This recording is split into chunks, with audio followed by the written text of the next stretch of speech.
Cirurgia ambulatorial. O que é a cirurgia ambulatorial? A cirurgia ambulatorial ela pode ser uma cirurgia de pequeno porte ou de grande porte. E o que define a cirurgia ambulatorial? É aquela que o paciente fica internado por menos de 12 horas. E a pequeno porte, o que modifica ela diferente do grande porte? É o tempo que o paciente vai ficar na recuperação e o tipo de anestesia.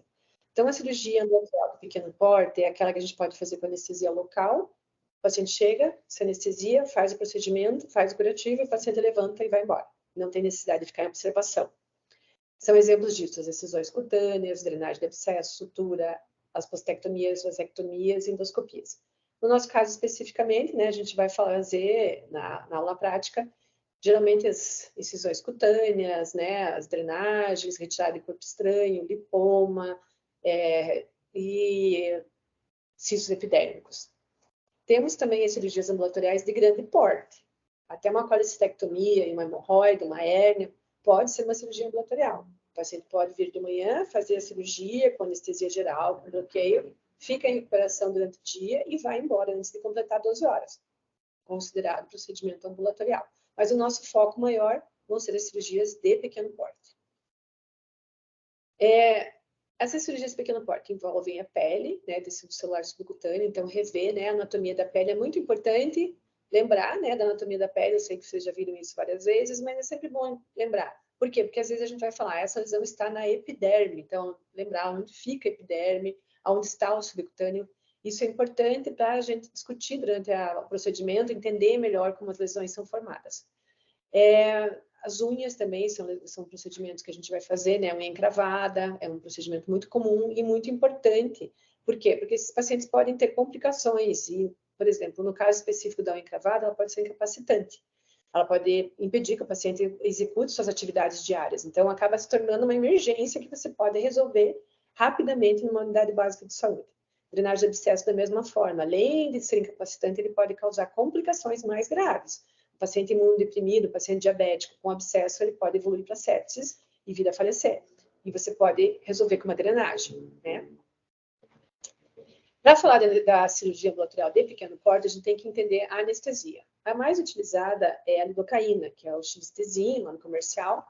E é importante vocês saberem calcular a dose máxima por quilo de peso. Por quê? Porque tem paciente que vai chegar lá para a cirurgia ambulatorial com 30 lesões para retirar, quer tirar todos os lipomas que ele tem pelo corpo. Você vai ter que calcular a dose máxima que você vai poder usar. Então, lembrar que para a lidocaína, o máximo que você pode usar é 5 miligramas por quilo de peso, se não tiver vasoconstritor, e 7 miligramas com vasoconstritor. Por que isso? Porque o vasoconstritor, né, a adrenalina, ela mantém uma área restrita do anestésico. Sem o vasoconstritor, ele se espalha e é absorvido mais rapidamente. Então, você tem que usar uma dose menor. Como que você vai calcular? Então, aqui, você faz tudo isso, 250 miligramas para um paciente de 50 quilos. Ah, mas e aí? Como é que eu calculo no frasco? Então, um frasco de 1% tem 10 miligramas por ml. Olha o cálculo que você tem que fazer. Mas isso é macete, né? Você vai dividir o peso do paciente por 2 e você vai ter quantidade em ml, quando a lidocaína é 1%. Quando ela é 2%, ou seja, ela é mais concentrada, você vai ter que dividir o peso do paciente por 4. E você já vai ter a quantidade em ml. Então, lembrar desse macete, né? Peso do paciente por 2, se for 1%, peso do paciente por 4, se for a 2%, já tem a dose em ml. Porém, nas provas de residência, provas da vida, eles vão perguntar a quantidade por quilo de peso. Então, lembrar disso aqui. 5 miligramas, 7 miligramas. Vamos começar, então, falando agora das lesões superficiais de pele, as benignas e as malignas, que a gente acaba fazendo ali com anestesia local, algumas até das malignas. As benignas. Os mais comuns são os nevos, né, papilomatoso, intradérmico. Às vezes a gente consegue fazer esses nevos até com cautério, não precisa nem fazer incisão, não precisa cortar o paciente. Você puxa, se ele for um nevo pediculado, e retira com o cautério. Procedimento super rápido, uma anestesiazinha ali em botão, resolve rapidamente o problema. Aqui a gente também tem o nevos, sempre bom avaliar se você não tem conhecimento suficiente para diferenciar um nevos do melanoma, encaminhar esse paciente para o dermatologista antes, para ele dizer para você, olha, essa lesão é suspeita, essa não é. Em geral, o nevos nasce com a pessoa, ela tem aquela manchinha a vida toda, e o melanoma não, o melanoma vai surgir. Mas tem regiões do corpo que a pessoa não sabe que tem lesões desde que nasceu, por exemplo, o dorso. Então, é importante fazer essa avaliação com o especialista, com o dermatologista. Os acrocórdons, que são essas lesões de pele, são normalmente pediculadas, incomodam muito o paciente, não consegue, até por problema estético, funcional, né? Ele não consegue colocar uma roupa que vai enroscar na roupa, sangra, dói, um colar, vai colocar um colarcinho ali, uma gola de camisa, vai ficar machucando. Então, os acrocórdons são super benignos, mas causam bastante incômodo aos pacientes. A verruga, né? As verruguinhas podem ser verrugas vulgares, verruga por vírus, e muitas vezes a gente pode resolver isso na cirurgia ambulatorial. Você já tentou algum outro tratamento, principalmente químico, né? Que o pessoal da dermato faz. Você já tentou, não resolveu, a gente pode fazer a cauterização dessas lesões com o cautério. O que nós dispomos no nosso ambulatório é do cautério, a gente não dispõe de crio. A ceratose seborreica que surge com o tempo. A ceratose a gente diferencia do nevus, porque o nevus nasce com a pessoa e a ceratose não. E ela é mais verrucosa, né? Tem uma superfície um pouco diferente. Bem comum nas áreas expostas ao sol, em pessoas de mais idade.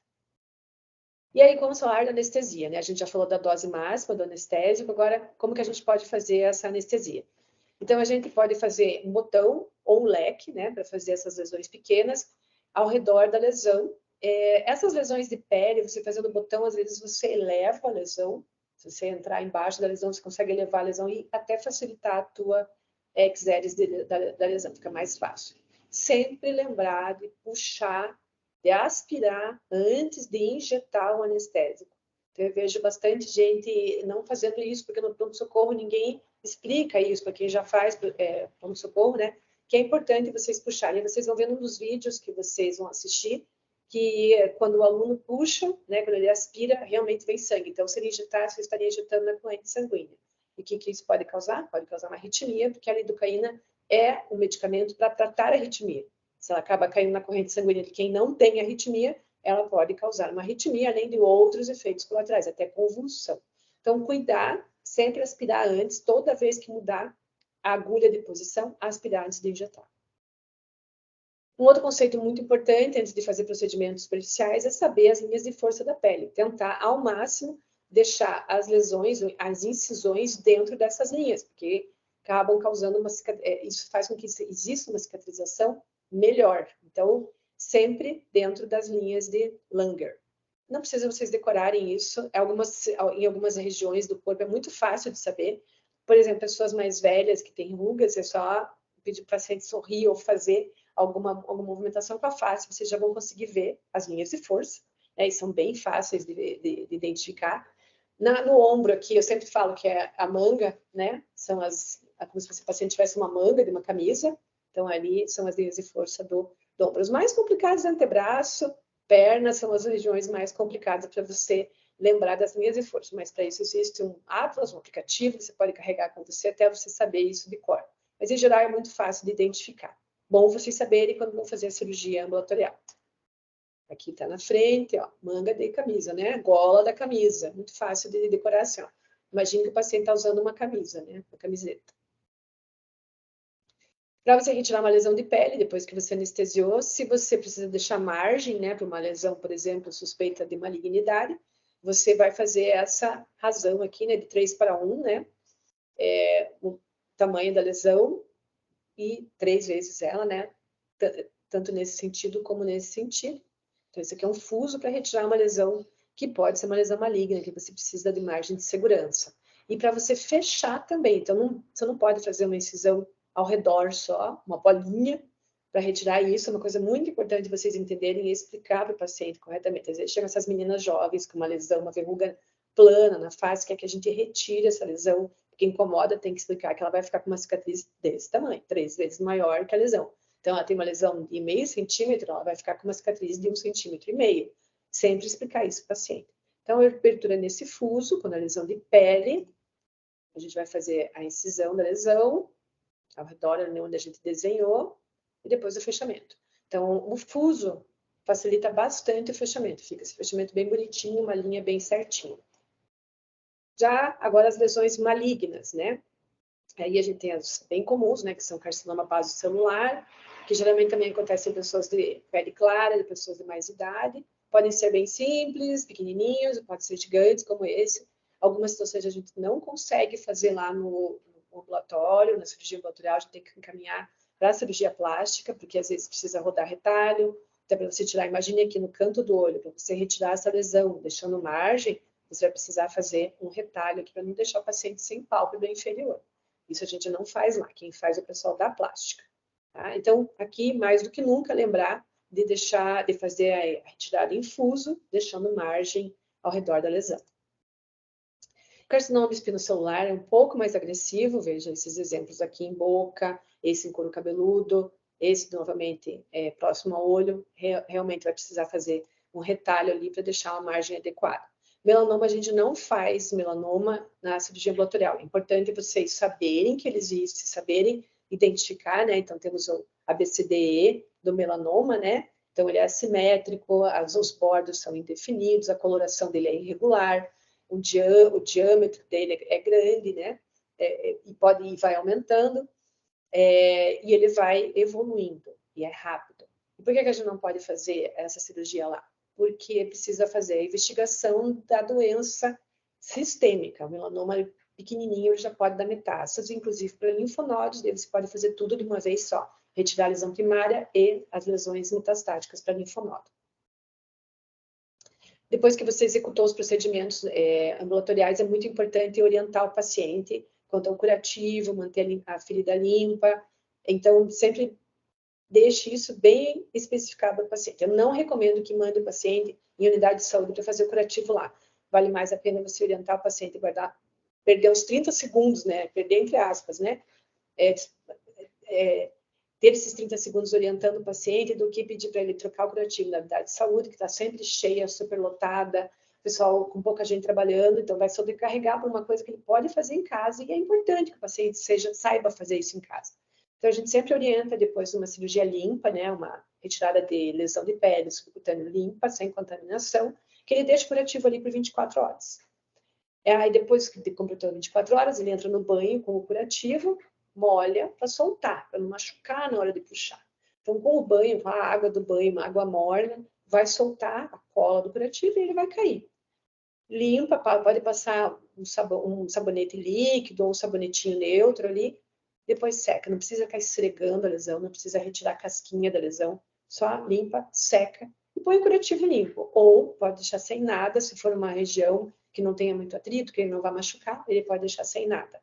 Depois de 24 horas a pele já está fechada, então ele pode deixar sem nada. A gente sempre orienta a retirar os pontos, né? Então lembrar que começa em cima, né? Em face, 3 a 5 dias, aí você vai progredindo para couro cabeludo, 7 a 10 dias, você vai descendo e vai aumentando o tempo, né?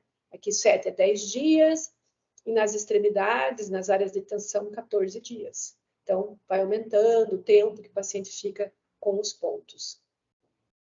De analgesia, a gente sempre orienta um analgésico leve. Para essas cirurgias superficiais não tem necessidade de anti-inflamatório. Lembrar dos efeitos colaterais de anti-inflamatório.